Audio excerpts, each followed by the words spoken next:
Prabowo Subianto terpilih kembali menjadi Ketua Umum Partai Gerindra periode 2025-2030.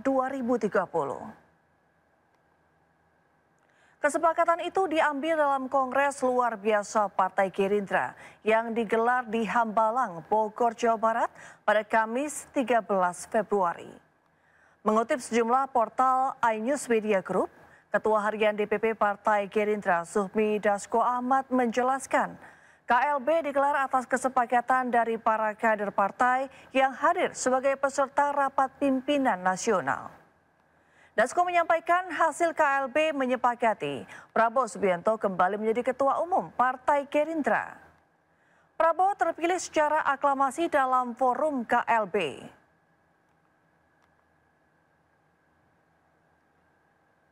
Pemirsa, PDI Perjuangan melempar sinyal selaras dengan program pemerintah dengan mendukung kebijakan efisiensi anggaran dan makan bergizi gratis.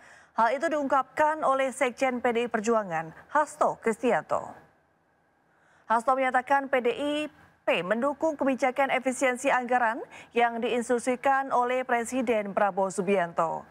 Ia mengatakan setelah Prabowo terpilih sebagai presiden, segala visi misi saat proses politik menjadi rencana pembangunan jangka menengah. Hasto menegaskan, kepala daerah terpilih dari PDIP akan memberikan dukungan kepada Prabowo terkait kebijakan efisiensi tersebut. Hasto juga mengungkapkan bahwa kepala daerah dari PDIP di Surabaya telah memberikan pernyataan untuk mendukung kebijakan Prabowo mengenai makan bergizi gratis. Kami membangun partai ini disertai dengan suatu ide tentang demokrasi, ide tentang kedaulatan rakyat, tentang suara arus bawah. Sehingga terkait dengan kebijakan untuk melakukan rasionalisasi anggaran itu suatu hal berkaitan efisiensi, akuntabilitas. Sehingga kita memberikan dukungan atas kebijakan itu. Tentu saja skala prioritas agar sektor-sektor produktif untuk rakyat itu yang didorong. Kami meyakini Presiden Prabowo juga akan mendorong kebijakan perekonomian rakyat ini. Ini yang juga kami ajarkan kepada kepala daerah dari PDI Perjuangan. Misalnya dari kota Surabaya, siap memberikan dukungan terkait dengan kebijakan makan gratis. Tetapi kemudian juga melibatkan dari daerah, tetapi juga bagaimana UMKM. Untuk warung-warung rakyat itu juga misalnya dapat ikut berkontribusi. Itu salah satu masukan yang sangat positif dari kepala daerah PDI Perjuangan. Ya, kita ke informasi berikutnya, pemirsa. Hari ketiga cek kesehatan gratis di Puskesmas Gambir, Jakarta Pusat kembali digelar dan ditinjau langsung oleh Pratikno, Menteri Koordinator Bidang Pembangunan Manusia dan Kebudayaan beserta jajaran. Ya, program cek kesehatan gratis yang sudah dimulai sejak tanggal 10 Februari 2025 yang digelar di seluruh puskesmas wilayah di Indonesia. Menteri Koordinator Bidang Pembangunan Manusia dan Kebudayaan beserta jajaran, Pratikno, melakukan peninjauan langsung dan juga ikut serta melakukan cek kesehatan yang tepat pada hari ulang tahunnya. Cek kesehatan gratis untuk usia lansia diantaranya meliputi pemeriksaan mata, telinga, tensi dan gula darah hingga deteksi dini stroke dan kanker. Program cek kesehatan gratis menuai tanggapan positif dari masyarakat karena fasilitas yang tentu membantu mempermudah pemeriksaan kesehatan untuk masyarakat.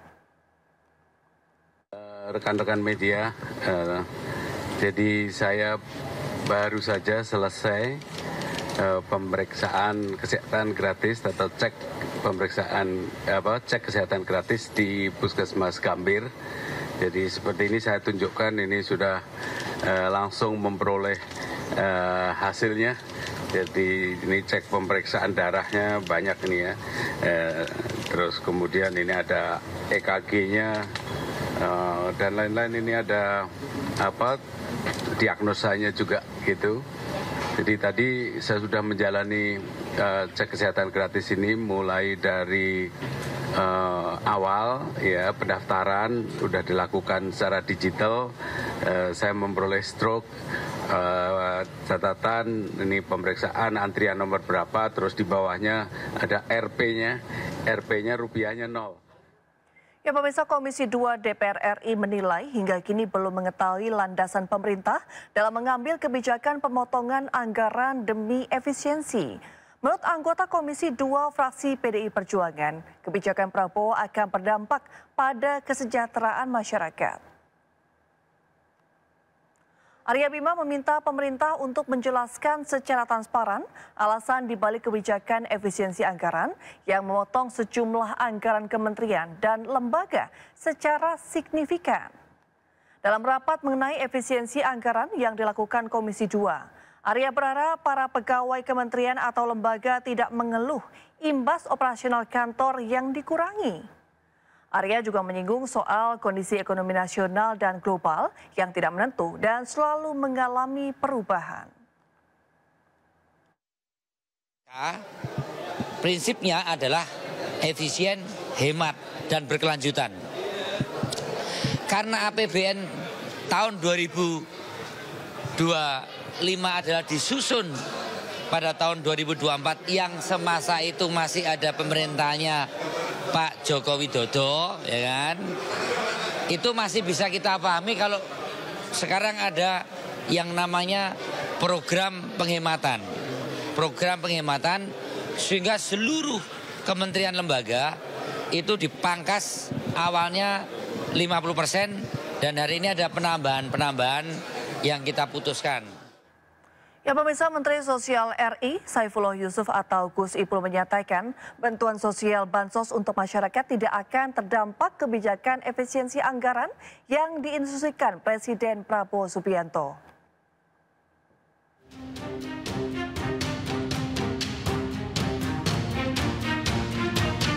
Kebijakan efisiensi yang diperintahkan Presiden Prabowo Subianto tidak menyasar pada bantuan sosial untuk masyarakat. Kementerian Sosial masuk dalam salah satu lembaga yang tidak terdampak pemangkasan anggaran, khususnya pada program bantuan sosial.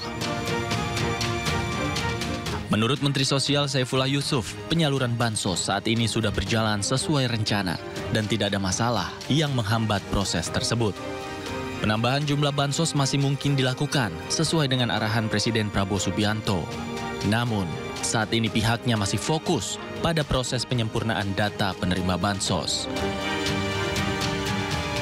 Ya enggak lah, untuk enggak ada masalah. Kalau penyaluran bansos segala macam enggak salah, sekarang sudah disalurkan. Sudah jadi, proses penyaluran. Bansosnya nggak dikurangi ya Pak, malah ditambah tuh? Kalau memang diperlukan Presiden akan nambah, itu arahan Presiden itu. Tapi kan sekarang masih sedang dalam proses untuk menuntaskan data, itu dulu yang dituntaskan hari ini. Keputusan pemerintah dalam melakukan efisiensi anggaran itu tertuang dalam Instruksi Presiden Nomor 1 Tahun 2025 tentang efisiensi belanja dalam pelaksanaan APBN dan APBD 2025. Dalam aturan ini, Presiden Prabowo menargetkan total penghematan anggaran negara sebesar Rp306,69 triliun. Dari Surabaya, Jawa Timur, Hari Tambayong, iNews melaporkan. Ya, efisiensi anggaran semakin meluas. Hari ini anggaran Kementerian Pertahanan dan TNI dipangkas sebanyak hampir 27 triliun rupiah. Wakil Menteri Pertahanan Doni Hermawan mengungkapkan bahwa Kemenhan dan TNI menyebutkan bahwa Kemenhan dan TNI memangkas anggaran sebesar 26 triliun 993 miliar rupiah. Anggaran yang dipangkas adalah anggaran belanja barang dan belanja modal. Sementara belanja pegawai tidak dikenakan efisiensi. Anggaran Kemenhan dipangkas 8,4 triliun rupiah. Anggaran Mabes TNI dipangkas sebesar 3,68 triliun rupiah. Sementara 3 matra TNI dipangkas sebesar 14,59 triliun rupiah. Efisiensi anggaran di Kementerian Pertahanan ya, tadi kita sampaikan bahwa kita melakukan efisiensi sebesar 26,9 triliun ya. Jadi itu kita laksanakan karena memang itu adalah salah satu keputusan untuk semua kementerian dan lembaga kita laksanakan. Jadi kita efisienkan anggaran yang ada di Kementerian Pertahanan dan di TNI. Jadi kegiatan-kegiatan yang penting yang akan kita laksanakan. Kegiatan-kegiatan yang tidak penting seperti seminar, ya, perjalanan dinas yang tidak penting dan lain sebagainya itu kita tiadakan. Ya. Jadi kita sisir dari situ anggaran-anggaran. Kita dari awal kan sudah lakukan, ya. Awal juga kita sudah melakukan efisiensi anggaran kita ini. Tapi setelah rekonstruksi ini kan ada angka baru, ya. Nah, angka baru itu kita exercise lagi. Ini kita sampaikan kepada para kepala staf angkatan untuk melakukan menyisir lagi kegiatan-kegiatan yang tidak penting itu kita hilangkan. Itu kan sudah termasuk dalam kontrak, ya. Jadi kalau pembangunan untuk radar itu sudah ada di dalam kontrak sehingga tidak terdampak dari penyisiran efisiensi. Oh, jadi hanya pembangunan asrama dan sebagainya tadi, Pak? Pembangunan yang baru terutama itu nanti kita tunda. Informasi menarik lainnya usai jeda, tetap di Sindo Malam.